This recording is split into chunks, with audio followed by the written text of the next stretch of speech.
બગસરા મામલતદાર કચેરી ખાતે આંગણવાડી કર્મચારી સંગઠન મંડળ દ્વારા આવેદનપત્ર આપ્યું। બગસરા શહેર અને તાલુકામાં આંગણવાડી કેન્દ્ર બંધ રાખી આવેદનપત્ર આપ્યું। બીએલઓની કામગીરીમાંથી મુક્તિ આપવા માંગ કરવામાં આવી। સરકારશ્રી પાસે વિવિધ પડતર માંગણીઓને ધ્યાનમાં રાખી આવેદનપત્ર આપ્યું।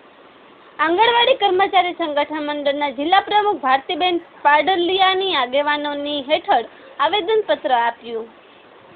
આંગણવાડી કેન્દ્રોને ડિજિટલ કરવા માટે મોબાઈલ એપથી કામનો ભાર વધ્યાનું જણાવ્યું। આંગણવાડી કાર્યકર્તાઓ બીએલઓની કામગીરીમાંથી મુક્તિ આપવા સહિત વિવિધ માંગણીઓને ધ્યાનમાં રાખી સીડીપીઓની અને મામલતદારશ્રીને આવેદનપત્ર આપી રજૂઆત કરવામાં આવી। ભાવનાબેન પાડલિયા પ્રમુખ જિલ્લા આંગણવાડી કર્મચારી સંગઠન મંડળ, ઉર્વશીબેન પાઠક આંગણવાડી કાર્યકર્તા બગસરા, અશોક મળવર અમરેલી। મારું નામ ઉર્વશીબેન નરેન્દ્ર પાઠક છે। અમે અત્યારે મામલતદાર સાહેબની ઓફિસે અને તેમજ આપણે તાલુકા પંચાયત કચેરી આવેદન દેવા માટે આવ્યા છીએ।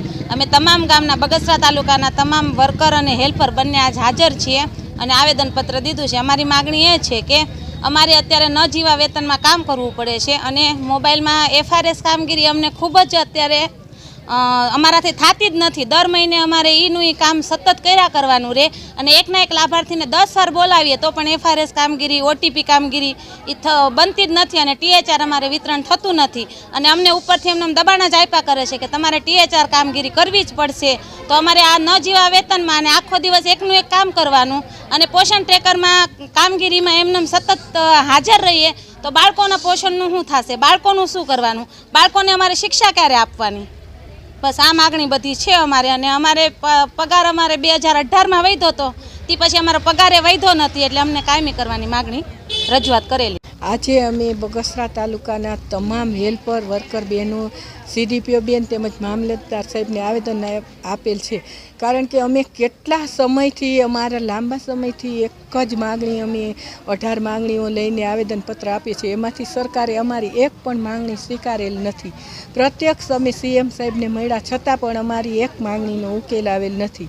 અત્યારે અમારા એટલી કામગીરી છે આઈસીડીએસની છતાં પણ સરકારે બહારની કામગીરી અમારે પરિપત્ર છે કાયદેસર કે બહારની કામગીરી નથી કરવાની, છતાંય અમને બીએલઓની કામગીરી જબરદસ્તી અત્યારે બહેનોને ઓર્ડર લેવા આપી દીધા છે અને પરાણે અમને ઓર્ડર આપ્યા છે તમારે કામગીરી કરવી જ પડશે એમ।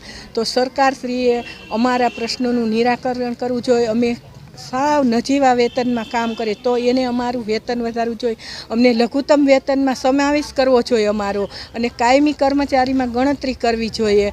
અને અમે જે મોબાઈલ વગરની કામગીરી કરીએ છીએ, અમને સરકારે મોબાઈલ અત્યારે પહેલાં આપેલો એ મોબાઈલ એકદમ હાલ ચાલતો નથી, એમનેમ પડ્યો છે। અમે અમારા પર્સનલ મોબાઈલમાં અત્યારે કામગીરી કરીએ છીએ, એમાં એફઆરએસનું કામગીરી કરવામાં અમારે આખો મહિનો એમનેમ વયો જાય છે।